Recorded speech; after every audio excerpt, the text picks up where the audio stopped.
दूसरे अध्याय में सूत जी ने कहा, इस प्रकार त्रिलोक के स्वामी श्री विष्णु भगवान लक्ष्मी जी से अपने रूप का वर्णन कर चुके होंगे। बोले कि तीनों लोकों के जो स्वामी हैं विष्णु भगवान लक्ष्मी जी से जो है वर्णन कर चुके हैं। मुनियों ने कहा, सभी धर्मों को जानने वाले वक्ताओं में श्रेष्ठ हे महात्मा सूत जी, यह अद्भुत रहस्य को आपने कैसे जाना?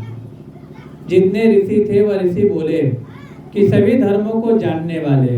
सूत जी से कहे कि प्रभु, आप तो सभी धर्म को जानते हैं और वक्ताओं में श्रेष्ठ हैं, जो सुनने वाले, जो बताने वाले, उसमें भी आप महान हैं। यह अद्भुत रहस्य को आपने कैसे जाना? आपको कौन बताया? आपको कैसे मालूम चला? कैसे संसार में रूप पूज्य हुआ और प्रचलित हुआ? महर्षियों के उत्तर में श्री सूत जी ने कहा, ऋषियों ने जब पूछा तो सूत जी भगवान उत्तर देते हैं, हे मुनिगण, जिस प्रकार से देश के कल्याणकारक समाचार को मैंने सुना उसे सुनिए। बोले कि जैसे मैं भी कल्याणकारी समाचार को सुना था उसी प्रकार से आप लोग भी सुनिए। महर्षि अंगिरा नाम के एक ऋषि थे। बोले महर्षि अंगिरा नाम के एक ऋषि थे। वे हिमालय पर्वत के निकट गंगा तट पर बैठकर तपस्या किया करते थे। हिमालय पर जाकर वह ऋषि बड़े जो है शांति ढंग से जो है अपनी तपस्या को करते थे बैठकर। वर्षा काल में बाहर बैठकर, जाड़े के दिन में ठंड जल में और गर्मी के दिन में धूप में बैठकर तपस्या करते थे। कहा गया जो ऋषि थे वह ऋषि जो है वर्षा काल में बाहर बैठकर और जाड़े के दिन में ठंडे जल में और गर्मी के दिन में वह धूप में बैठकर तपस्या करते थे। किंतु फिर भी उनके चित्त में शांति न मिली। जरा सा भी उन्हें कहीं शांति की प्राप्ति नहीं हुई।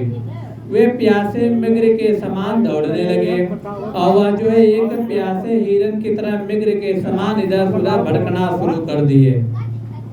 उस समय एकाएक आकाशवाणी हुई कि हे तपोधन, तुम लक्ष्य से भ्रमिष्ट होकर बेकार श्रम कर रहे हो।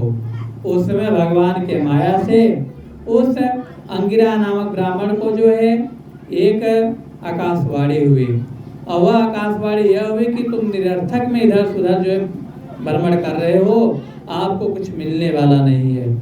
जैसे निशान से चूका हुआ बाढ़ लक्ष्य को नहीं काट सकता, उसी प्रकार से अगर आप मार्ग को भटक गए तो सही मार्ग पर आप नहीं आ सकते।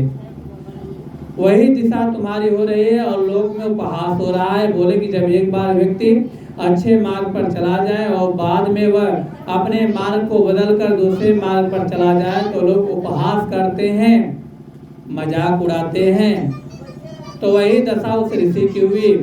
उत्पत्ति और संहार करने वाले, संसार में विख्यात अभिष्ट फल को देने वाले महान तेजस्वी, जिनके 5 मुख और 10 हाथ हैं, सरस्वती एवं महारानी लक्ष्मी से पूजित भगवान श्री विश्वकर्मा का तुम पूजन और ध्यान करो। अंत में भगवान ने जब आकाशवाणी दिया तो अंगिरा नामक जो ऋषि थे उन्हें कहें कि आप जो है केवल भगवान का जो है ध्यान करिए, आप उनका पूजन करिए। वह भगवान ऐसे हैं कि जो सरस्वती के द्वारा भी पूजा गया है उनको और लक्ष्मी के द्वारा भी उनका पूजन किया गया है। उन्हें 5 मुख हैं, 10 हाथ। ऐसे देव का आप पूजन करिए।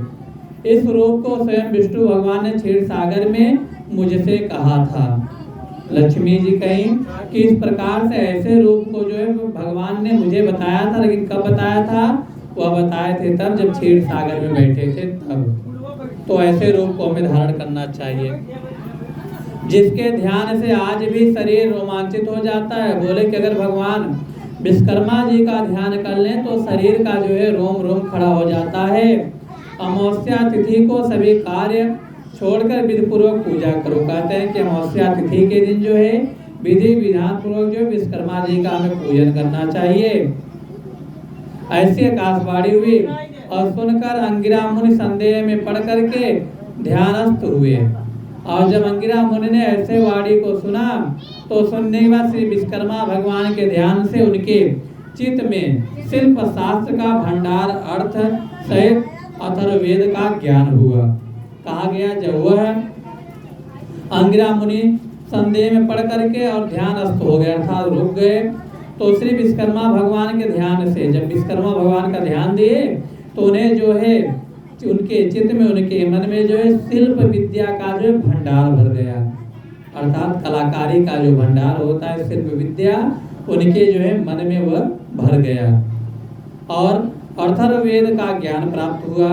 इसी तत्वज्ञ मुनि अंगिरा ने अपनी बुद्धि से विमान आदि वस्तुओं का आविष्कार किया। श्री विश्वकर्मा भगवान की कृपा ने ही यह जगत सुखी हुआ। बोले कि विश्वकर्मा भगवान के द्वारा ही यह संसार सागर सभी लोग सुखी हुए, क्योंकि उनके कला के द्वारा ही लोग अपने घर को बनाए, अपने दरवाजा को बनाए। उन्हीं के कलाकारी के द्वारा लोग आवास बनाकर उसमें निवास करना प्रारंभ कर दिए। तो ये भगवान विश्वकर्मा का ही जो है देन था, उन्हीं का जो है कार्य था, क्योंकि उन्हीं की कृपा से गाड़ी आदि बनाने के ज्ञान का प्रसार हुआ था। कहा गया उन्हीं के द्वारा जो है संसार में जितने वस्तुओं को हम आज उपयोग कर रहे हैं यह सब जो है विश्वकर्मा भगवान के द्वारा ही बनाया गया था। तभी से अब श्री विश्वकर्मा भगवान का रूप संसार में प्रसिद्ध हुआ और परंपरा क्रम से यह कथा मुझे मालूम हुई। हे मुनियों, जो मनुष्य इस कथा को सुनते और उन्हें श्रवण मात्र से ही ज्ञान होता है वह महाज्योति रूप, और जो संसार का हितकारी वह मनुष्य पापी कृत है जो इनका पूजा और ध्यान नहीं करता। कहा गया जो मनुष्य कथा को सुनता है, सुनने के बाद उनके अंदर जरा सा श्रवण होने के बाद जब ज्ञान की प्राप्ति होती है और उनके अंदर महाज्योति रूप होता है, ज्ञान का दीपक जल उठता है। और जो संसार का हितकारी होते हैं, जो संसार का भला करने वाले होते हैं, वह मनुष्य पापी कृत न है। कहा गया जो संसार सागर में रहने के बाद भी और श्री विश्वकर्मा भगवान का न पूजन करता हो, न ध्यान करता हो, न पूजा करता हो, ऐसे जो व्यक्ति होते हैं वह पापी जन होते हैं।